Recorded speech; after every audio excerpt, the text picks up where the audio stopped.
الحمد لله وحده والصلاة والسلام على من لا نبي بعده أما بعد فأعوذ بالله من الشيطان الرجيم بسم الله الرحمن الرحيم وَلَقَدْ أَرْسَلْنَا نُوحًا إِلَى قَوْمِهِ فَلَبِثَ فِيهِمْ أَلْفَ سَنَةٍ إِلَّا 50 عاما فأخذهم الطوفان وهم ظالمون فأنجيناه وأصحاب السفينة وجعلناها آية للعالمين إلى آخر الآية. صدق الله العلي العظيم وصدق رسوله النبي الكريم ونحن على ذلك من الشاهدين والشاكرين. اللهم ألهمنا رشدنا وأعذنا من شرور أنفسنا. اللهم وفقنا لما تحب وترضى من القول والفعل والنية. رب اشرح لي صدري ويسر لي أمري واحلل عقدة من لساني يفقهوا قولي. آمين يا رب العالمين. محترم حضرات، معزز سامعین، محترم خواتین، میری ماں اور بہنوں، میرے بھائیوں، تلاوت کی ہوئی آیتیں سورہ عنکبوت 20واں پارہ، یہاں سے سورت کا دوسرا رکوع شروع ہو رہا ہے اور پارے کا 14واں رکوع. آیت نمبر 14 سے لے کر 22 تک آج کا عنوان ہے. اس میں اللہ تعالیٰ نے کچھ انبیاء کرام کا تذکرہ کیا ہے جن کے احوال گزشتہ آیات میں تفصیل سے آ چکے ہیں. یہاں صرف تذکرہ اس لیے آیا ہے کہ دیکھو ان کی دعوت اور اس کے الفاظ کیا تھے اور قوم نے کیا جواب دیا، نتیجہ کیا نکلا. اس نتائج کو ظاہر کرنے کے لیے کئی انبیاء ان کی اقوام کا تذکرہ کیا گیا ہے جن کا تفصیلی ذکر کئی دفعہ آ چکا ہے، اس لیے صرف اشارہ کیا گیا ہے. سب سے پہلے حضرت نوح کا تذکرہ کیا گیا کیونکہ نوح علیہ السلام طوفان نوح کے بعد سب سے پہلے رسول ہیں اور سب سے زیادہ مشقت اور طویل زمانہ مشقت کا انہی کا ہے. کتنا زمانہ ہے اللہ خود بیان کر رہے ہیں. یعنی اس آیت میں ان کا طویل زمانہ، طویل مشقت اور قوم کی مخالفت، بالآخر بددعا اور اللہ کی طرف سے عذاب، ان تمام کا ذکر اجمالاً آ گیا ہے. لفظوں کے ساتھ دیکھیے، وَلَقَدْ اور البتہ تحقیق یعنی یقیناً، ارسلنا ہم نے بھیجا، نوحًا نوح علیہ السلام کو، الی قومہ ان کی قوم کے پاس، فلبث پھر ٹھہرے رہے وہ، فیہم ان کے درمیان، الف سنہ 1000 برس، الا 50 عاما مگر 50 کم، الا مگر 50 عامن کے معنی سال، 50 سال یعنی 50 سال اس میں سے مائنس، کیونکہ لفظ الا جو آتا ہے اس معنی میں 1000 مگر اس میں 50 کم، یعنی 950 برس. یہ وہ زمانہ ہے جس میں آپ نے دعوت کیا، پیغام پہنچایا، اور کوئی بھی نبی دعوت دینے کے موقف میں عام طور سے 40 سال کی عمر مقرر ہے. چنانچہ حضرت ابن عباس سے منقول ہے کہ نوح علیہ السلام 40 سال کی عمر میں مبعوث ہوئے اور 950 برس تک دعوت و تبلیغ میں لگے رہے. اور طوفان نوح کے بعد جب کشتی جودی پہاڑ کو لگ گئی، اس کے بعد پھر 60 سال تک باقاعدہ حیات رہے. تو 60 سال آخر کا اور 40 سال پہلے کا، گویا نبوت سے پہلے کا 40 سال اور طوفان کے بعد کا 60 سال. یہ 100 سال الگ ہے، 950 کے علاوہ ہے. یہ اتنا طویل زمانہ کیسا گزرا؟ صرف اختلاف، قوم کے سامنے بے بسی، قوم کے سامنے اللہ کا پیغام پہنچا کر ان سے شدائد اور مشکلات سہتے رہے. یہاں تک کہ آپ کی موجودگی میں 3 نسلیں گزر گئیں. یعنی بچہ پیدا ہوا، بڑا ہوا، جوان ہوا، بوڑھا ہوا اور انتقال کر گیا، اس کی اولاد ہوئی، جوان ہوئی، بوڑھی ہوئی، مر گئی، پھر اس کی جوان اولاد آگے بڑھی، اس طرح سے ان کی زندگی میں 3 پشتیں پیدا ہوئیں، جوان ہوئی، مر گئی، پھر بھی قوم نے آپ کی بات کو نہیں مانا۔ اور اللہ کی طرف سے اشارہ ملنے کے بعد کہ اب یہ لوگ جو لانا تھا ایمان لا چکے اب نہیں لائیں گے، جس کا ذکر سورہ ہود میں آ چکا ہے، انہ لن یؤمن من قومک، جو لانا تھا ایمان لا چکے اب نہیں لائیں گے، تو ان کے حق میں بد دعا کی گئی۔ یہاں سے دیکھیے لفظ فَأَخَذَهُمُ الطوفان، تو ان کو طوفان نے پکڑ لیا۔ طوفان سے مراد پانی کا طوفان ہے، تفصیلی بحث چونکہ سورہ ہود میں آ چکی ہے، اسی لیے یہاں اشارہ اسی کی طرف ہو رہا ہے۔ تو 900 سال تک اللہ کی طرف بلانے کے بعد جب انہوں نے بد دعا کی تو اللہ نے طوفان میں پوری قوم کو پکڑ لیا۔ یہ نتیجہ ہے۔ اللہ فرماتے ہیں کہ یہ مت سمجھو کہ طوفان کی پکڑ ان پر کوئی ظلم ہے، بلکہ وہم ظالمون، وہی لوگ ظالم تھے، وہی لوگ گناہگار تھے۔ اللہ کی بات نہ مان کر، رسول کا انکار کر کے اور ان پر مشقت ڈالتے ہوئے اپنے آپ پر وہ خود ظلم کرنے والے تھے، ان پر کوئی ظلم نہیں کیا گیا۔ وہم ظالمون، وہ خود ظالم تھے۔ فَأَنْجَيْنَاهُ، ہم نے ان کو نجات دیا، یعنی نوح علیہ السلام کو ہم نے نجات دیا، وَأَصْحَابَ السَّفِينَةِ، اور جہاز والوں کو، کشتی والوں کو، یعنی جتنے لوگ کشتی میں آپ کے ساتھ سوار تھے ان تمام کو نجات ہم نے دے دیا۔ بقیہ پوری قوم غرق ہو گئی، زمین سے پانی کا ابلنا اور آسمان سے پانی کا برسنا، اتنا برسنا کہ ساری قوم پانی میں غرق ہو گئی، صرف بچے تو کشتی والے۔ وَجَعَلْنَاهَا، اور ہم نے بنایا اس کشتی کو، ہا کی ضمیر لوٹتی ہے اسی کشتی کو، ہا مؤنث سے، اس جہاز کو ہم نے کیا بنایا؟ آیتن، نشانی۔ لکھا ہے شارحین نے کہ پانی کے ختم ہو جانے کے باوجود بھی وہ کشتی جودی پہاڑ پر بہت دنوں تک رہی تاکہ لوگوں کی آنکھیں کھلتی رہیں عبرت کے لیے۔ جیسے دریائے نیل میں فرعون غرق ہوا تھا، اس کی لاش کو باہر پھینک دیا گیا اور جسم کو بچا کے رکھا تاکہ باعث عبرت ہو، ایسے یہ کشتی کو لوگ دیکھتے رہے اور یاد تازہ کرتے رہے کہ صرف کشتی والے بچے، باقی سب ختم ہو گئے، اور جو کشتی میں سے بچے ان سے دنیا آباد ہوئی اور ان کے لیے یہ کشتی ہمیشہ نگاہ میں رہتی تھی، یہ باعث عبرت ہے۔ اس طریقے سے اس کشتی کو بنایا گیا نمونہ، وَجَعَلْنَاهَا آیَةً، نشانی بنایا، لِلْعَالَمِينَ، سارے جہان والوں کے لیے۔ دنیا میں جتنے انسان اس کشتی کو دیکھنے والے ہیں ان کے لیے بھی، اور جو بعد میں آنے والے ہیں ان کے لیے بھی، ہر ایک کے واسطے نشانی ہے، عبرت ہے۔ اور قرآن میں درج کر کے اس پیغام کو بھی عام کر دیا کہ ماننے والوں کو اللہ تعالیٰ تحفظ فراہم کرتے ہیں۔ 1-2 آیتوں میں یہ مثال دے دی گئی حضرت نوح کی اور ان کی قوم کے انجام کی۔ اب اس کے بعد کی آیت میں دوسرا نام لیا ہے حضرت ابراہیم علیہ السلام کا، جو اللہ کی خلیل ہے۔ ان کا تذکرہ بھی کئی دفعہ پیش آ چکا ہے، کئی مقام پہ تفصیلی بحث آ چکی ہے، خود ایک سورت کا نام بھی سورہ ابراہیم ہے، وہاں مکمل بحث آ چکی ہے۔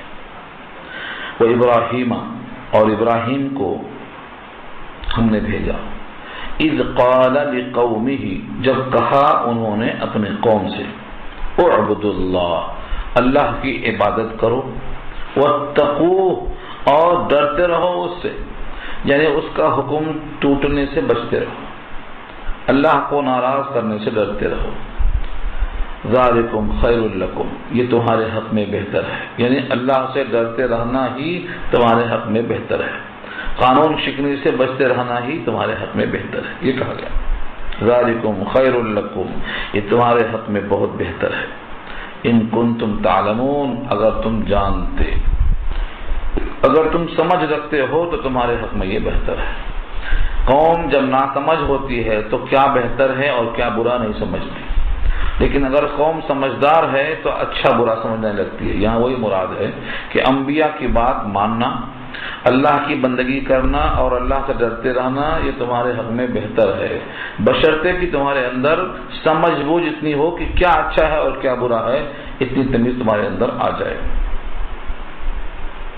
قوم سے خطاب کرتے ہوئے فرمایا انما تعبدون من دون اللہ اوثانا، اس کے سوا اور کچھ نہیں کہ تم پوجتے ہو اللہ کے سوا، تم عبادت کرتے ہو اللہ کے سوا. اوثانا، اوثان جمع ہے، اس کا واحد ہے واو ثانون، وثانون جس کے معنی بت کے آتے ہیں. اور یہ بت جو اپنے ہاتھوں سے تراشے گئے بنائے گئے، اسی وثنون کی جمع اوثان آتی ہے، بتوں کی پوجا کرتے ہو. وَتَخْلُقُونَ اِفْقًا، اور تخلیق یعنی بناتے ہو، افقا جھوٹ، یعنی تم بت کو خدا کہتے ہو، بت کو معبود کہتے ہو، تو تم گویا ایک جھوٹ کو پیدا کرتے ہو. تخلقون افقا، تم جھوٹ کو پیدا کرتے ہو، بناتے ہو تم جھوٹ کو. ایک تو ہے جھوٹ کو گڑھنا، جس کو افترا کہا جاتا ہے، افترا جھوٹ گڑھنا. اور یہاں یہ ہے جھوٹ کی تخلیق کرنا، یعنی ایک پتھر کو خدا کہنا اور اس کو بنانا، اس لیے تخلیق کا لفظ استعمال کیا گیا ہے. وَتَخْلُقُونَ اِفْقًا، اور تم پیدا کرتے ہو جھوٹ کو، بناتے ہو جھوٹی باتیں. اب سنو ان کی حقیقت کیا ہے. تم جن کو معبود کہتے ہو، جن کی بندگی کرتے ہو، اور جس کی تخلیق میں تمہارا جھوٹ شامل ہے، ان کی حقیقت کیا ہے. انا سے اشارہ کر دیا اس کی طرف. ان الذین تعبدون من دون اللہ، بے شک جن کو تم پوجتے ہو اللہ کے علاوہ. صرف اللہ کی بندگی حق ہے، بقیہ جتنی بندگی تم کرتے ہو، جن کی پرستش کرتے ہو، جن کے سامنے سجدہ ریز ہوتے ہو. ان الذین، بے شک تم لوگ، الذین جمع کا صیغہ ہے، بے شک جو لوگ، تعبدون، کیونکہ تعبدون کا یہ مفعول بنتا ہے تو ترجمہ ہوگا بے شک جن کو تم پوجتے ہو، من دون اللہ، اللہ کے علاوہ سے. لا یملکون لکم، تمہارے لیے وہ مالک نہیں ہیں، رزقاً، رزق کے بھی مالک نہیں ہیں. اور رزق پر حیات موقوف ہے تو حیات کے مالک نہیں ہے، اور جب حیات کے مالک نہیں ہے تو موت کے مالک نہیں ہے. گویا انسان کی بقا رزق پر ہے، جو رزق نہیں دے سکتا وہ بقا پر قادر نہیں ہے. اس لیے فرمایا لا یملکون لکم رزقا، وہ تمہارے لیے رزق کے بھی مالک نہیں ہے. جب وہ رزق کے مالک نہیں ہے تو تمہاری بقا ان کے ہاتھ میں نہیں ہے. جب تمہاری بقا ان کے ہاتھ میں نہیں ہے تو ان سے کیا حاصل کرنا چاہتے ہو، کیا لینا چاہتے ہو. اب رزق جس کے پاس ہے وہاں تم تلاش کرو. لہذا فرمایا فابتغوا، تلاش کرو، ڈھونڈو تم، عند اللہ الرزق، رزق کو اللہ کے یہاں ڈھونڈو، اللہ کے پاس ڈھونڈو. اللہ تعالیٰ رزق کے فراہم کرنے والے ہیں، رزاق ہیں، رزق وہیں تلاش کرو. وَعَبُدُوهُ، اور رزق کھانے کے بعد اسی کی بندگی کرو، کیونکہ جس کا کھاتے ہو اسی کے گیت گانا چاہیے، یہ اصول ہے. اس کے فرمایا وَعَبُدُوهُ، اسی کی بندگی کرو. وَاشْكُرُوا لَهُ، اور اس کا شکریہ ادا کرو. وَاشْكُرُوا لَهُ، اسی کے لیے شکر ادا کرو، یعنی اسی کا حق مانو. تم کو اللہ نے حیات بخشا، تمہاری بقا کے لیے غذا بخشا، تم اسی کا شکر ادا کرو. الیہ ترجعون، اسی کی طرف تم سب کو لوٹایا جائے گا، اسی کی طرف پھر جاؤ گے. گویا اب تمہارے سامنے رزق کی ضرورت ہے تمہاری بقا کے لیے، پھر تم شکر کرو گے تمہیں رزق میں اضافہ ہوگا.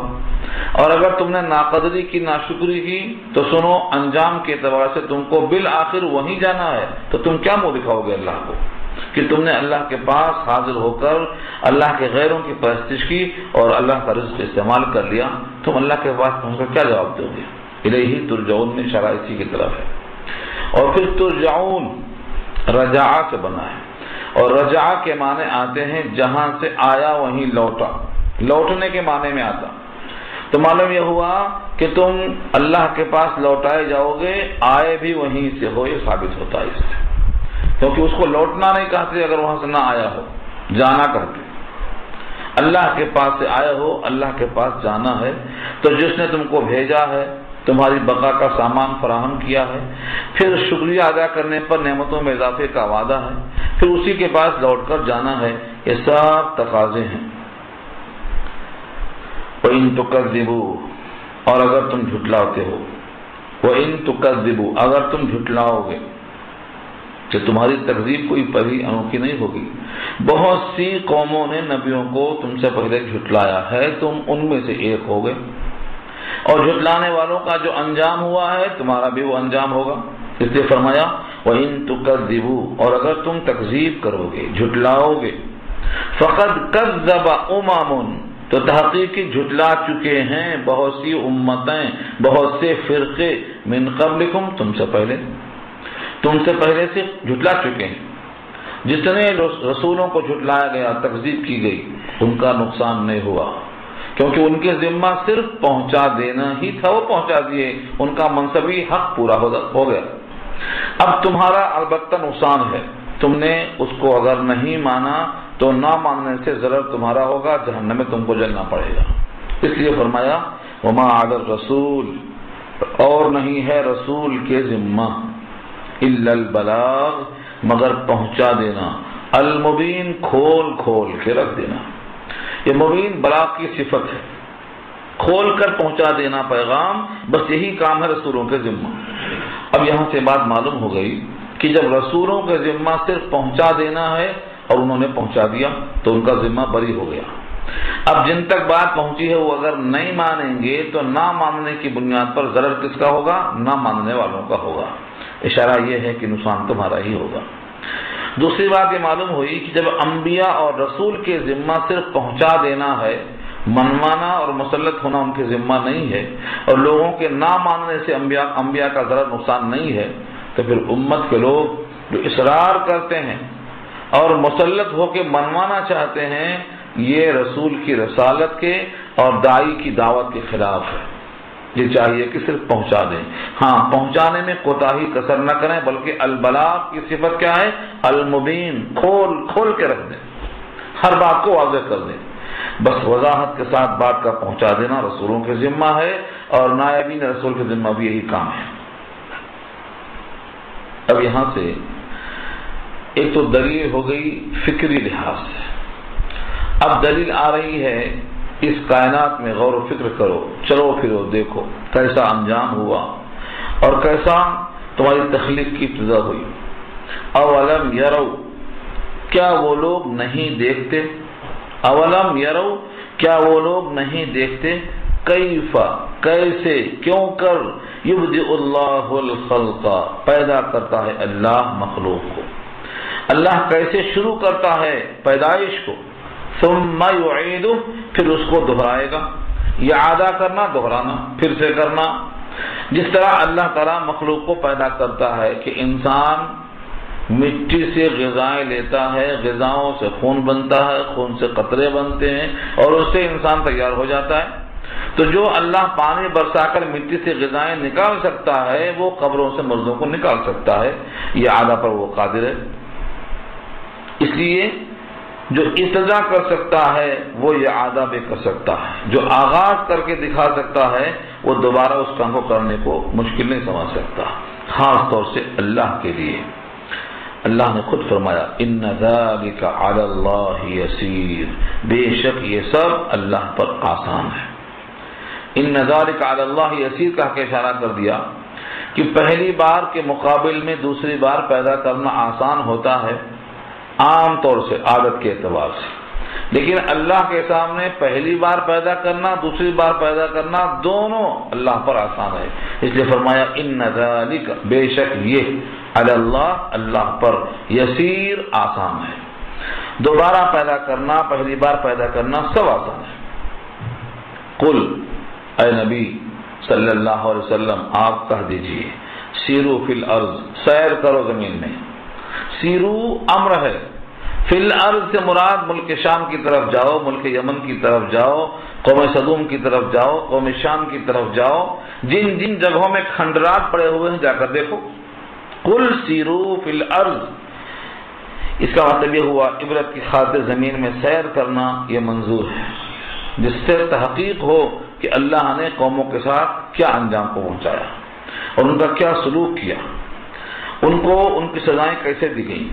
قل سیروا فی الارض، زمین میں ملک میں چلو پھرو دیکھو، فانظروا غور سے دیکھو، دیدہ عبرت سے دیکھو، کیف بدأ الخلق، کہ کیسے شروع کیا اللہ نے تخلیق، کیف کیسے، بدأ الخلق شروع کیا ہے تخلیق کو، ثم اللہ ينشئ النشأة الآخرہ، پھر اللہ ابھاریں گے اٹھائیں گے، ينشئ نشأ ينشأ کے معنی ابھارنا اٹھانا، اب سر نو پھر سے تیار کرنا، النشأة الآخرہ پچھلا اٹھان، دوبارہ نہیں کہا، آخرتا کا لفظ ہے پچھلا، یعنی پہلی بار جس کو اب سے جب دیکھیں گے غور سے تو وہ پچھلا ہو جائے گا، یعنی پہلے جس طرح اللہ تعالیٰ نے اٹھایا تھا اسی اٹھان پر دوبارہ پھر اللہ اٹھائیں گے، یہ ہے النشأۃ الآخرہ۔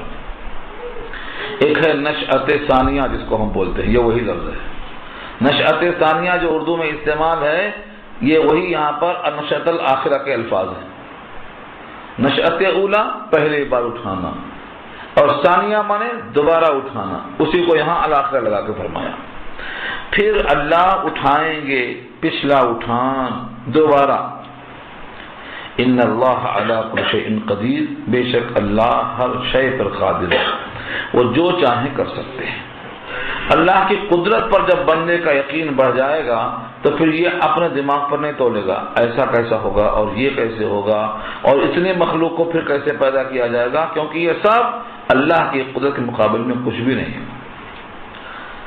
تو اللہ تعالیٰ نے دعوت دی ہے، غور و فکر کیا، پہلے تو تمہارے رزق میں غور و فکر کی دعوت دی، اس کے بعد رسولوں کے ذمہ پہنچانے پر توجہ مبذول کروایا، اس کے بعد زمین میں چلنے پھرنے کا حکم دیا کہ ظاہر ساری زمین کو اللہ نے بھر دیا ہے ایک مرد عورت سے، کس طرح سے پھیلایا ہے، بس ایسے ہی دوبارہ پھر زمین کو ختم کر کے پھر پھیلائے گا، اور ان تمام چیزوں پر اللہ کی قدرت حاصل ہے۔ دوبارہ کیا مقصد ہے پھر سے پیدا کرنے کا، وہ ایک ہی ہے کہ جو وفادار ہیں ان کو صلہ ملے اور جو غدار ہیں ان کو سزا ملے، اس لیے فرمایا یعذب من یشاء، تعذیب کے معنی عذاب دینا، دکھ دے گا، من یشاء جس کو چاہے، ویرحم من یشاء اور رحم کرے گا جس پر چاہے، یہ اللہ کی مشیت پر ہے۔ یہاں اصول اور ضابطہ اللہ خود بیان فرمائیں گے اور پیچھے کئی دفعہ آ چکا ہے، جس میں دو صفتیں پائی جائیں، ایمان اور عمل صالح کی، ان کے لیے رحم کا وعدہ ہے، اور جن کے اندر اس کے برخلاف اس کی ضد پائی جائیں یعنی کفر اور غیر عمل صالح کی، تو ان کے واسطے سزاؤں کا وعدہ ہے۔ یہی فیصلہ آگے آئے گا اور یہی پیچھے بھی گزر چکا ہے۔ تو یہ کوئی نہ سمجھے کہ اللہ کی طرف سے جو دکھ ہے، سزا ہے، یہ بندوں پر ظلم ہے، بلکہ یہ اللہ کی مشیت اپنے بنائے ہوئے اس قانون کے ماتحت ہے کہ جو ایمان اور عمل صالح اختیار کرے گا وہ رحم کا مستحق ہوگا، اور جو ایمان عمل صالح نہیں اختیار کرے گا وہ مستحق نہیں ہوگا۔ یہ فیصلہ اللہ نے کر دیا ہے، دنیا میں واضح کر دیا ہے۔ اور یہ کیوں؟ مان لینا کا مطلب اپنے مالک کے تمام صفات کو تسلیم کر لینا، جس میں ایک قدرت بھی ہے، مشیت بھی ہے، ارادہ بھی ہے، علم ہے، اور کفر کرنا یعنی اپنے مالک کے تمام صفات کاملہ اور تمام خوبیوں کا انکار کرنا، جو غداری ہے اور بغاوت ہے، اسی واسطے سزا کا مستحق ہے۔ فرمایا یعذب من یشاء، جس کو چاہے گا دکھ دے گا، ویرحم من یشاء اور جس پر چاہے گا رحم کرے گا۔ اس سے معلوم ہوا کہ ہر ایک پر رحم نہیں کرنا ہے، ہر ایک پر رحم نہیں کرنا۔ علامہ سعدی نے تو ایک شعر لکھ ڈالا اس کے اوپر، اور لکھا ہے ترحم، اسی یرحمو سے لیا انہوں نے، یرحمو فعل مضارع ہے، اس سے لیا انہوں نے ترحم یعنی رحم کھا جانا، بر پلنگے تیز دنداں، ستمگاری بود بر گوس فنداں، تیز دانت والے بھیڑیے پر رحم کھا جانا، یہ ظلم اور ستم ہوگا کمزور بکریوں پر۔ ترحم بر پلنگے تیز دنداں، پلنگ کے معنی چیتا اور دنا کے معنی دانت اور تیز معنی تیز. رحم کھا جانا تیز دانت والے بھیڑیے پر ستمگاری بوت، ظلم ہوگا بر گوشت فندہ بکریوں پر. اس سے معلوم یہ ہوا کہ اللہ تعالیٰ کی طرف سے سزا دینا یہ اللہ کی طرف سے جو فیصلہ ہے انتہائی عدل پر مبنی ہے، اور اس میں کسی پر ظلم نہیں ہے، کیونکہ یہ سب کے سب اللہ کے مجرم ہیں. اللہ اس کے مطابق سزا دیں گے. اس لیے آگے فرمایا وَإِلَيْهِ تُقْلَبُونَ، اور اسی کی طرف تم کو پلٹ کر جانا ہے. اوپر ترجعون جو مضمون تھا وہی یہاں تقلبون ہے. تقلبون یہ بنا ہے قلب سے، اور قلب کے معنی ہی آتے ہیں گردش کرنا، الٹنا اور پلٹنا. تو تقلبون اقلاب سے ہے. اقلاب معنی چینج کر دینا. اس قاعدہ پڑھا ہوگا آپ نے اقلاب کا. اگر نون کے بعد بے آ جائے تو نون کو میم سے چینج کر دیں گے، یہ اقلاب ہے. یہاں وہی مراد ہے کہ اسی کی طرح تم پھر جاؤ گے، یعنی تم ہمیشہ یہاں نہیں رہو گے، یہاں سے تمہاری جگہ بدلی جائے گی. یہاں تمہاری قیام گاہ مستقل نہیں رہے گی، تم کو وہاں پہنچنا ہے، اسی کی طرف پھر جاؤ گے. آخر میں انسان کے بھاگنے کے لیے یا پھر اس کی کوئی مدد کرنے کے لیے، چھٹکارا پانے کے لیے کچھ شکلیں سوچتا ہے انسان. پہلی شکل سوچتا ہے کہ زمین بہت لمبی چوڑی ہے، بھاگ کے کہیں بچ جائیں گے، روپوش ہو جائیں گے. روپوش ہونے کی یہ پہلی کوشش. اور دوسری شکل یہ ہے کہ آسمان کی بلندیوں میں پہنچ جائیں گے، وہاں کہیں چھپ جائیں گے. اور تیسری چیز یہ ہے کہ ہمارا کوئی حمایتی کھڑا ہو جائے گا جو پکڑ لے گا، بچا لے گا ہمیں اللہ کے مقابل میں، یا کوئی ہمارا ایسا نصیر مددگار مل جائے گا جو انتقام دینے کو ساتھ چلے گا ہمارے. ان چاروں شکلوں کو اللہ نے باطل قرار دیا، کہا کوئی شکل کی امید نہیں رکھنا. اس لیے آگے فرمایا وما انتم بمعجزین فی الارض، اور تم نہیں ہو زمین میں عاجز کر سکنے والے، ولا فی السماء، اور نہ آسمان میں. یعنی جیسے آج کا مجرم کہتے ہیں بھائی فرار ہے، دستیاب نہیں ہو رہا ہے، گرفت میں نہیں آ رہا ہے، کہیں روپوش ہو گیا ہے، اور ہمارے قدرت میں نہیں آ رہا ہے. اللہ فرماتے ہیں زمین میں اور آسمان میں تم اتنا طاقتور نہیں ہو کہ عاجز کر سکو پکڑنے سے. وما انتم بمعجزین، معجزین عاجز کر سکنے والے. معجز کی جمع ہے معجزین، اور معجز بنا ہے عاجز سے. عاجز کر سکنے والے تم نہیں ہو. تم زمین میں کچھ بھی ہو، تمہیں جس وقت، جس لمحہ، جس گھڑی، جب چاہیں گے ہم، تم ہمارے پاس حاضر ہو، پکڑ کے لائے جاؤ گے. تم بھاگ کر بچ سکنے والے نہیں ہو. تو روپوشی کا امکان ختم، نہ زمین میں ولا فی السماء، اور نہ آسمان میں. وما لکم من دون اللہ من ولی، اور نہیں ہے تمہارے لیے اللہ کے مقابل میں کوئی ولی. ولی کے معنی حمایتی. ولیجن کا ترجمہ ولی کا صرف حمایتی بھی آتا ہے، ولیجن کے معنی دوست کے بھی آتے ہیں. قرآن کریم میں دونوں استعمال ہوئے ہیں. تو کوئی ولی اور کوئی حمایتی اللہ کے مقابل تمہیں نہیں ملے گا. ولا نصیر، اور نہ نصرت کرنے والا ملے گا، اور نہ کوئی نصرت کرنے والا ملے گا. بندے کے لیے اب کیا شکل ہے؟ نہ وہ چھپ سکتا ہے زمین اور آسمان میں بھاگ کر، اور نہ کوئی دوست مل سکتا ہے جو مدد کر سکتے، اور نہ کوئی نصیر ہے کہ نصرت کرے اور انتقام لے سکے. لہذا بالآخر اس کو تسلیم کرنا ہی چاہیے. یہ پیغام دیا ہے اس رکوع میں. اس کے بعد جو اصول بتایا ہے، یہ حضرت ابراہیم کی دعوت چل رہی ہے. ابھی ابراہیم علیہ السلام کی بھی دعوت چل رہی ہے، اور اس دعوت کے آخر میں انہوں نے ایک پیغام بھی پیش کر دیا اللہ کی طرف سے، اور وہ یہ ہے والذین کفروا بآیات اللہ ولقائہ، جنہوں نے کفر کیا اللہ کی باتوں کا. بآیات اللہ سے مراد اللہ کی آیتیں، یعنی اللہ کی باتیں. قرآن کریم میں جو اصول ہے، ضابطہ ہے، قانون ہے جنت اور جہنم میں داخلے کا، جو اللہ نے داخلے کی شرطیں بتا دی ہیں، ان تمام میں سے جو انکار کرے گا وَلِقَائِهِ، اور اس کی ملاقات سے انکار کرے گا. لقاء معنی ملاقات، لقیہ یلقا کے معنی ملنا. تو لقاء ملاقات کرنا، تو اللہ کی باتوں سے انکار اور اللہ کی ملاقات سے انکار، بس دو چیزیں ہیں۔ اللہ فرماتے ہیں اولئک یئسوا من رحمتی، یہی لوگ ہیں جو نا امید ہو گئے میری رحمت سے۔ اللہ کی رحمت سے مایوس کیوں ہو گئے؟ کیونکہ رحمت کی جگہ آخرت ہے اور یہ آخرت کے قائل ہی نہیں۔ جب اللہ سے ملاقات کا ہی انکار کر رہے ہیں تو بوقت ملاقات جو رحمت برسے گی اور داخلہ ہوگا اور ضیافت ہوگی، رضامندی کا اعلان ہوگا، وہ تو خود بخود نفی کر دیا انہوں نے۔ جب ان کو پتہ ہی نہیں کہ وہ ملاقات کے موقع پر کچھ نوازا جائے گا، ملاقات کا ہی سرے سے انکار کرنے والے ہیں، تو یہی لوگ ہیں جو اللہ کی رحمت سے مایوس ہیں۔ اب یہاں سے سوال ہوتا ہے اللہ کی رحمت سے مایوس کون ہوتا ہے؟ اللہ نے کئی مقام پر وضاحت کی ہے، انہ لا یئس من روح اللہ الا القوم الکافرون، اللہ کی رحمت سے مایوس صرف کافر ہی ہو سکتا ہے۔ دوسرے لفظوں میں یہاں کہا گیا کہ یہ لوگ رحمت سے مایوس ہیں تو یہ لوگ کافر ہیں، یعنی جو ہماری باتوں کا انکار کرے وہ، اور جو ہماری ملاقات سے انکار کرے وہ، یہ دونوں کے دونوں کافر ہیں۔ اس سے معلوم ہوا کہ ایمان بیوم الآخرت یہ سب سے زیادہ اہم ہے۔ توحید رسالت کے بعد آخرت کا یقین اتنا ضروری ہے کہ اس کے بغیر بھی ایمان آدمی کا ثابت نہیں ہو سکتا۔ سب سے اہم چیز ہے یوم آخرت پر یقین کرنا۔ اب رہا اللہ کی ملاقات، یہ ملاقات کیسے ہوگی، کس شان سے ہوگی؟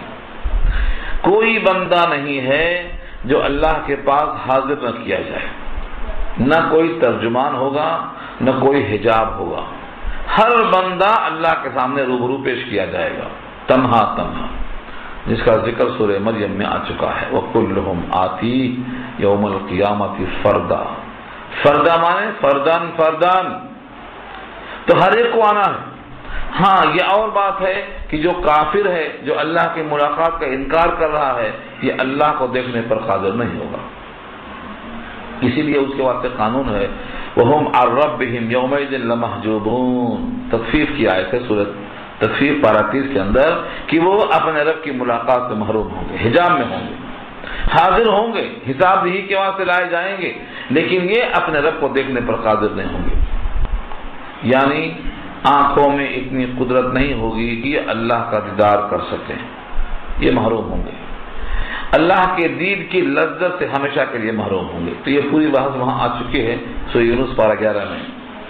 تو جنہوں نے کفر کیا، جن لوگوں نے انکار کیا اللہ کی باتوں سے، اللہ کی آیتوں سے، ولقائہ اور اس کے ملنے سے، اولئک یئسوا، وہی لوگ تو مایوس ہوئے، نا امید ہوئے، من رحمتی، میرے رحمتی کے معنی میری رحمت سے نا امید ہوئے، وَأُولَئِكَ لَهُمْ عَذَابٌ أَلِيمٌ، اور وہی لوگ ہیں کہ ان کے لیے المناک عذاب ہے، دردناک عذاب ہے۔ یہاں تک حضرت ابراہیم نے قوم کو پیغام پہنچایا۔ اب قوم نے ان کے ساتھ کیا سلوک کیا اور ان کو آگ میں ڈالنے کے لیے کیسے پروگرام بنایا، یہ تذکرہ اگلی آیت میں تفصیل سے آ رہا ہے۔